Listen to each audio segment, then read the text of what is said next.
Hello， 大家好，我是冰糖。本期视频咱们来说一下平民到底要不要抽星海，如果抽来了，它能给你带来哪些提升？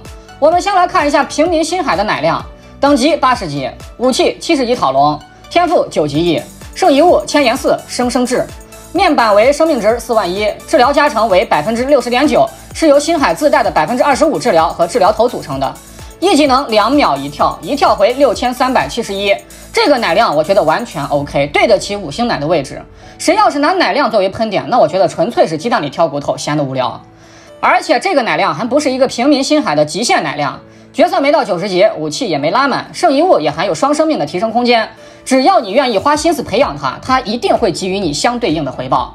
然后再来看一下挂水率，通过实际测试没有问题，的确是2秒一挂。算上初始的一次，一个一技能一共可以挂7次水，不管是持续时间还是挂水频率，在水府里面都仅次于星丘。如果要拿莫娜和星海做比较的话，在这方面很显然是星海更胜一筹。莫娜的优势更多的是在于增伤效果，这是星海所没有的。但是同时，星海也有莫娜够不到的地方。我星海能奶，你莫娜能行吗？对吧？你要去发现一个角色的特性呀。以上呢全都是星海的优点。如果你只是想要一个能帮星丘分担挂水压力，并且还自带高频回血的角色，那么你一定不要错过星海，它值得拥有。而且重点是灵命，它就可以满足你的要求，不需要命座的加持。但是如果说你是想要一个 C 啊，那你还是攒好原石，继续蹲下一个角色吧。带大家来看一下满命星海的13层啊。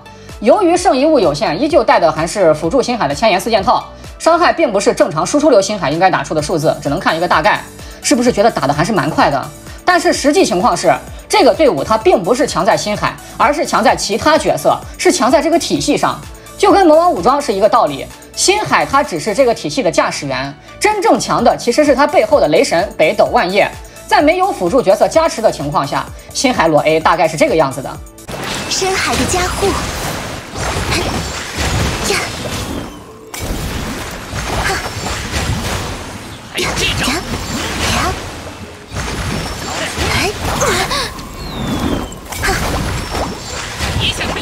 真难缠，真难缠。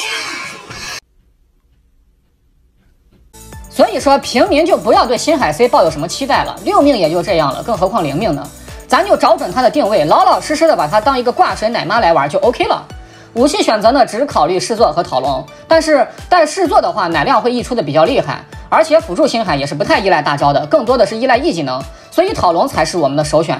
满精给队友带来48%的攻击力提升，远比试作来的香。圣遗物的话不带少女套，原因跟前面提到的一样，因为奶量是会溢出的，而是应该选择千言4件套，也是以辅助为核心思路。虽然吃不到护盾提升，但是 E 技能期间全队始终可以吃到20%的攻击力加成。好了，以上呢就是平民星海的一个测评和玩法思路了啊！真的不要强行拿一个奶妈当 C 玩，你想要 C 你就好好的去抽 C。你说你有这1命星海的钱去抽一个1命的胡桃，那伤害量能是一个档次吗？稀里糊涂的抽了一个星海，完了又嫌人家没伤害，又去骂角色带节奏，拿一个奶妈跟 C 比伤害本来就是错误的，从出发点开始你就错了。是 C 你就拿 C 比，是奶你就拿奶比，欺负我们奶妈算什么本事嘛？有本事咱来比奶量，我看有几个能跟星海掰手腕的，就算是3神来了，他也得喊一声老婆奶我。